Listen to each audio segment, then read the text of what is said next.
jumping on the bandwagon and taking interest. I appreciate that now, but it's only because of One Nation that we have really made this an issue to push it and bring it to the attention of the Australian people to see what is happening. And we are not going to be important to these people. And I don't know your name, I'm sorry. Who asked the question? Lexi. House. And they said that the first they heard about the deal for them, or it wasn't a deal, it was an order basically, is in a public advertisement in the newspaper. That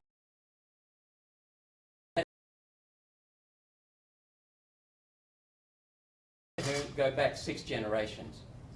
And what we need to do is get back to government that serves the people, not treating the people as though they're. Not only do we need to talk to Minister Payne, but the Defence Forces need to listen to. Though Australia's broader security and military interests, given we're talking thousands of troops that could be training here? No, we're training Singaporean troops on our land. Yeah. That's what they're doing. Where's the public purpose with that? That is not clearly public purpose. It's like if you claim land and you want to put in a railway line, that's for the public purpose. If you want to put in a highway, that's the public's purpose. Training There's huge financial Singaporeans. benefit for them to come. Sorry? There's huge financial benefit though. Well, I disagree with you because they are buying up the land, yes, but they're going to put infrastructure on it. At the end of the day, they're saying that Australia will be handed over to the Australian Defence. And they're going to put a lot of money into the economy. No, it's not, because I have their own food, their own supplies, their own ordinances, and also they own their own food company here, Singaporean Food Company. So they've tied it all up. And I've also have been told that they actually own some of the hotels in Townsville. So it's not, what will happen is these, and they try to tell me that in Marlborough, the Defence, my meeting last week, they said bring tourism. I said, right, tourism to Marlborough? I can see them all going to Marlborough for holiday of tourists. That's not going to happen at all. That town will shut down. Those businesses will close.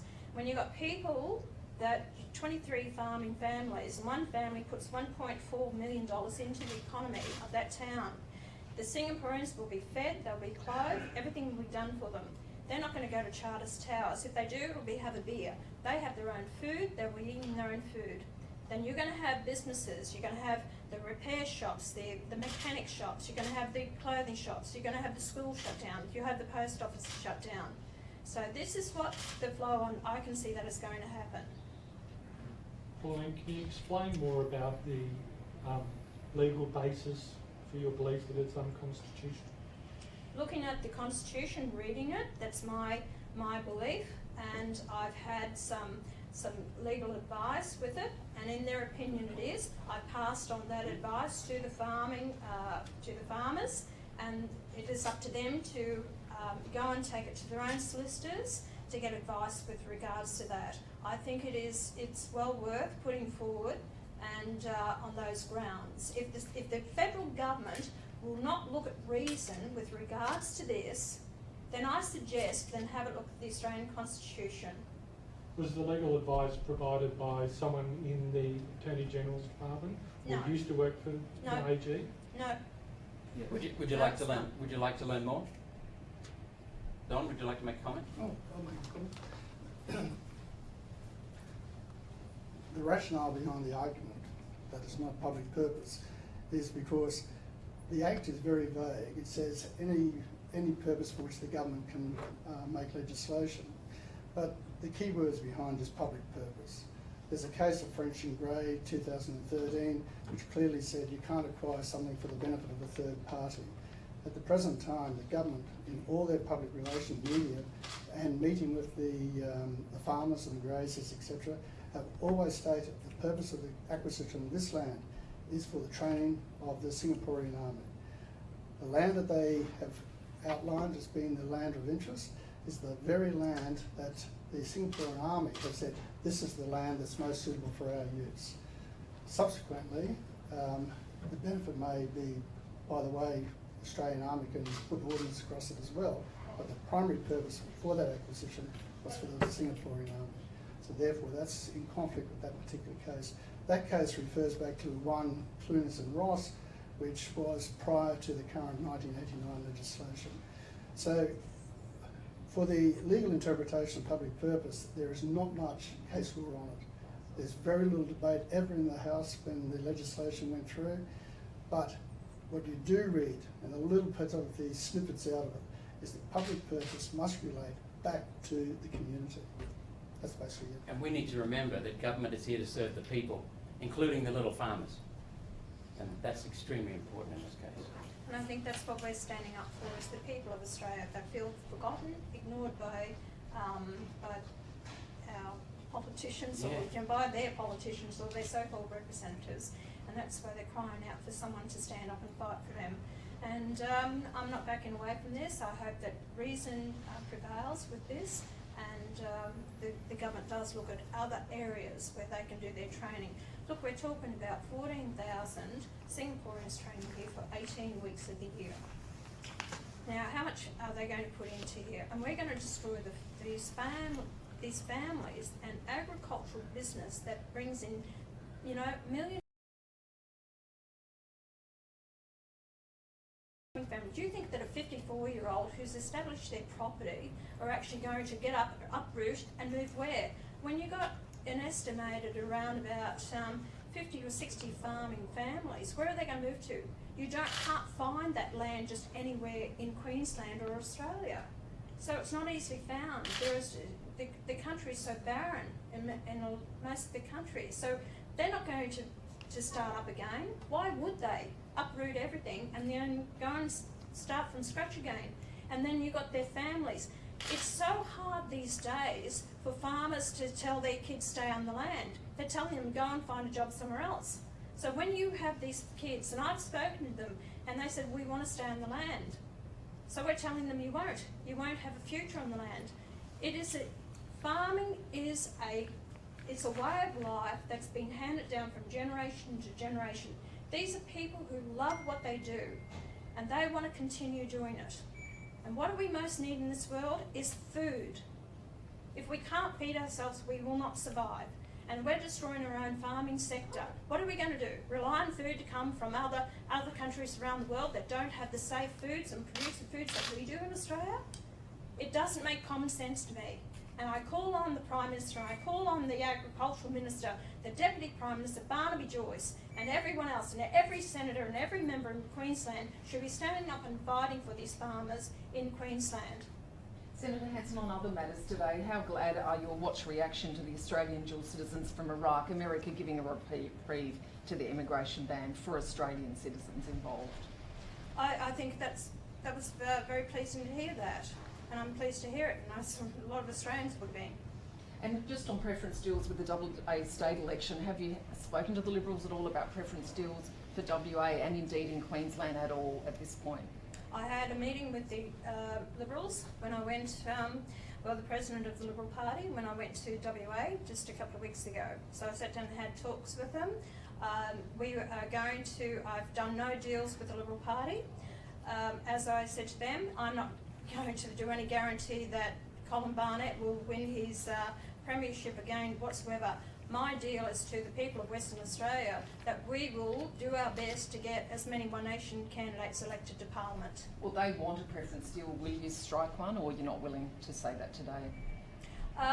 We're going to look at it on a seat-by-seat basis, and what we're hearing back is also we're not going to be able to stand candidates in every seat, which we're not. We're standing about 60 candidates in total, approximately about that many. What we're looking at is if there are good members of Parliament, and I've said this here before, if you've got a good member of Parliament, whether it's Liberal or Labor, if they are representing the people and the people are happy with them, you know, I'm not going to, you know, go out of my way to throw them out of Parliament. We've got to get good people on the floor of Parliament. And I've seen this on all sides of politics. And I'll support those. And if I think they're a good member of Parliament, and I'm hearing that back from the electorate, well, you know, our preference will possibly flow to them. And Senator, in Queensland, with Michael Pucci being the fourth ex-LMP, are you luring any others? Can you give us any indication you've had others? From other parties, you mean? Yeah, they're coming from other parties as well. Which parties? Tell us. Well, we've got someone who's significant, a senior person in the Labor Party, who's now writing policies for us because his Labor Party has left him. He's abandoned. He's been abandoned. And he's come to us because he sees us as someone that listens to people and will put in place policies. That's the Labor Party. Let me go quite clear. I'm not luring these people, right? I'm not throwing out the fishing line and saying reeling them in. You know what? They're knocking on the door, aren't they? They're jumping. They're jumping the line. I'm throwing it out. They're jumping on the line because they've had a gutful of their parties. They are shut down. It's like when Steve Dixon said, and even Sam Cox said, they said, we feel like the shackles has been taken off us. We can now be who we are. We can actually speak up and represent our people. We're not told, how to perform, how high to jump and all the rest of it. And this is what we need on, in politics. So how many others are you talking to? Can you give us a number? No, that's no. Okay. The year's only just started. Let's see what happens and what rolls out the rest of the year. And just what about LNP preference still in Queensland? I know that you've been asked this before, but Billy Gordon was in the Australian today saying he wants to do a deal with you. I mean, what can you tell us about potential deals for a Queensland election that may be held this year? Billy Gordon? Well, listen, I've got rid of candidates out of this party for less than what Billy Gordon's done. Do you think I'd actually look at, has he been a great member of Parliament for what he's done? So, let's see what happens with Billy Gordon's seat, but it doesn't look favourable at this stage. But just to confirm, Senator, you are talking to people from other parties about joining One Nation? They're talking to us about helping One Nation. So there are people from the LNP or Labor or other parties talking to you about joining One Nation? Look, they're helping us. Look, there's a lot of interest from One Nation, okay? Towards One Nation by other people. I'm not going to say what is happening within the party, and who we're talking to or who's talking to us. That's not the case, right? I've got a job to do. We're being members of Parliament. I know I'm running the party as I see fit, and I'm doing everything that I possibly can to make this party grow with strength and honesty and everything that the public are wanting. And if that means that other people from other political parties want to jump on board with what we have to offer the people in this country and this state, well then so be it.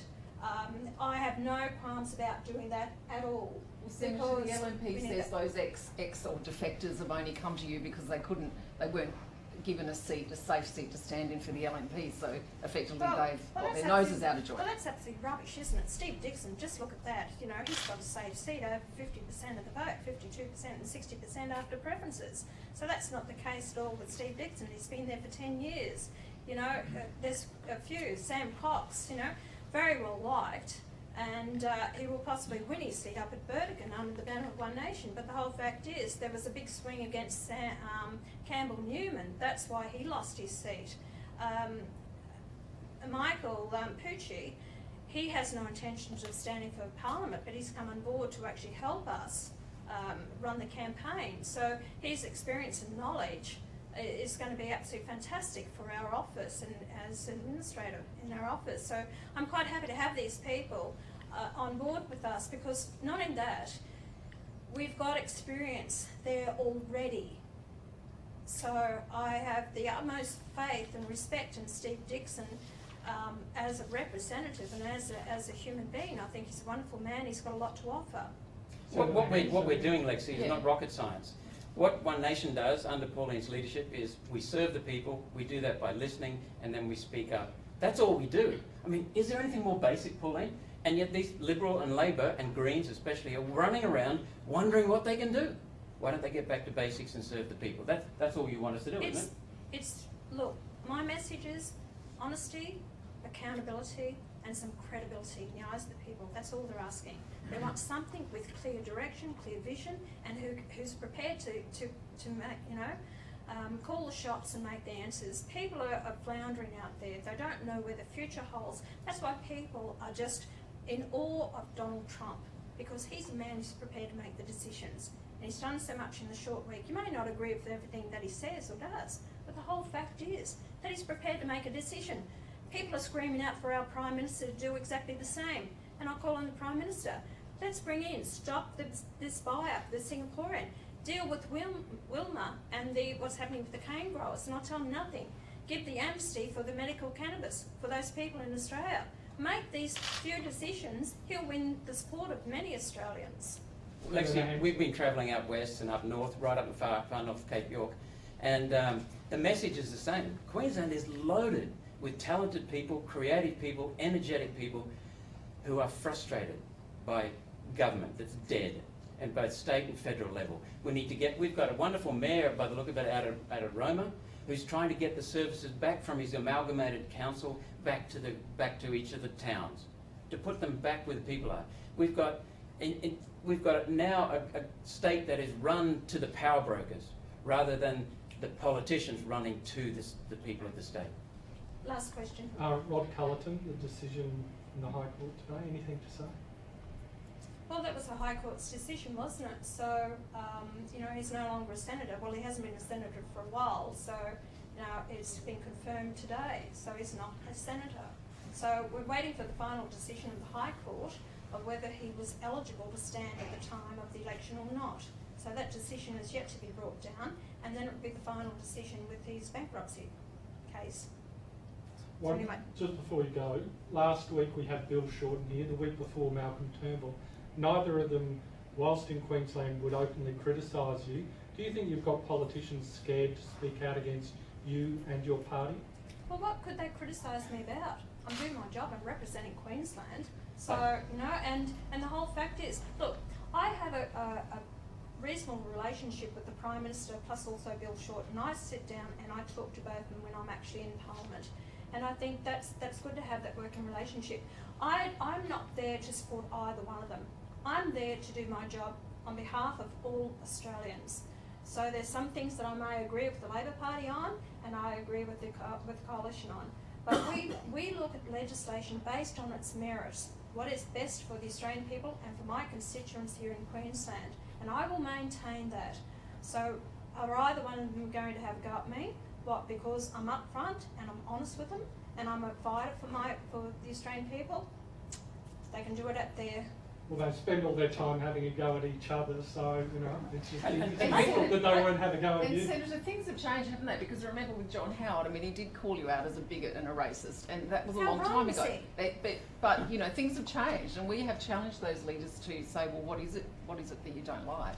And they are very careful with the words that they choose. Because they have to understand that there's over 600,000 Australians that voted for One Nation. Now, make it quite clear, we didn't stand candidates right throughout the country in the lower house seats. It was basically only Queensland we stood Senate seats. So that was a great result that we got, and 4 senators on the floor of Parliament. So they're starting to realise they're not in tune with what Australians want. And the rise of One Nation, as we have found in the polling that is happening, Townsville over 27% that we're pulling there. The Pilbara, we're pulling 26% in the Pilbara, only just last week. So they're starting to understand that we are more in tune with what the people of Australia want. And if they actually have a go at us, they're having a go at most people out there, and they've got to be very careful. Thank you. Thank you.